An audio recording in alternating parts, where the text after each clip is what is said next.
This channel is proudly sponsored by pt23 Studios, the publishers and developers of Dames of Asstoria, a tabletop RPG where you play as monster girls, experiencing high adventure in a world that doesn't fully accept them. They have recently released the Whispers of Copperridge adventure module. You will find all of the links in the description and in the pinned comment. Hi, welcome to this part of my review featuring Midnight, Legacy of Darkness. If you haven't seen the other parts of my review, featuring this setting for Dungeons & Dragons 5th edition, where evil rules supreme and being good is considered a sin, please check out the playlist in the description below. This time we are going to take a look at the rest of the core classes within this setting, starting with the Rogue. If rogues are common in other settings, they are a plague in Midnight. After all, much of the continent is under occupation by a brutal enemy force that rewards those who deal with secret information or take advantage of their fellows. Their combination of stealth, offensive and defensive capabilities ensures that they are quite abundant. When it comes to the Sorcerer, even in these desperate times, magic use can randomly appear among any of the peoples of Eredane. Sorcerers are still born amongst the Sarkosans, Dorns and Erenlanders. Most are snatched up by Isrador's witch takers, doomed to be enslaved as captive spellcasters or sacrificed to the Black Mirrors to feed the Shadow's insatiable appetites for magical power. Amongst the dwarves and elves, sorcerers are more common, and they are almost inevitably drafted into the ongoing war.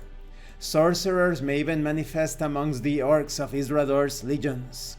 Concerning wizards, they are incredibly rare in the occupied lands. The study of magic is forbidden under the pain of death, and witch takers are constantly on the lookout for rogue wizards. Most spellbooks in the occupied territories have long since been consigned to the pyre.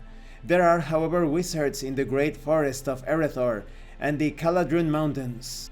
And when it comes to the warlocks, there are no warlocks in Midnight, as they exist in other settings.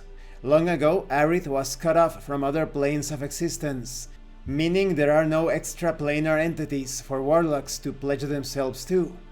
While some such entities became trapped on Aerith during the Sundering, for one to form a bond with a mortal would be a rare and bizarre event. And this concludes this part of the review. In the next part we are going to talk about character backgrounds. It all makes sense when it comes to the nuances of the setting, how the rogues, the wizards, the sorcerers could still thrive despite the challenges presented. But when it comes to the warlock, I think that there is a certain possibility, some verisimilitude when it comes to integrating the warlock in this setting, because there are some expansions out there like the ORE or Open Rules expansion for Dungeons & Dragons 5th edition that is unofficial of course, with some unusual patrons such as more powerful spellcasters. So why not? Perhaps a warlock has made a pact with a more powerful spellcaster within the world of Aerith. Thank you for watching this part of the review. Don't forget to leave a like, a comment and subscribe. And thank you so much to those of you that are going the extra mile to support the channel. If anyone else wishes to further support the channel through PayPal or DriveThruRPG, the information will be in the description and in the pinned comment. This has been Abraham El Jaguar, a professional game master. I am currently unavailable for professional sessions, but I will put my contact information in the description and in the pinned comment for when I am available again.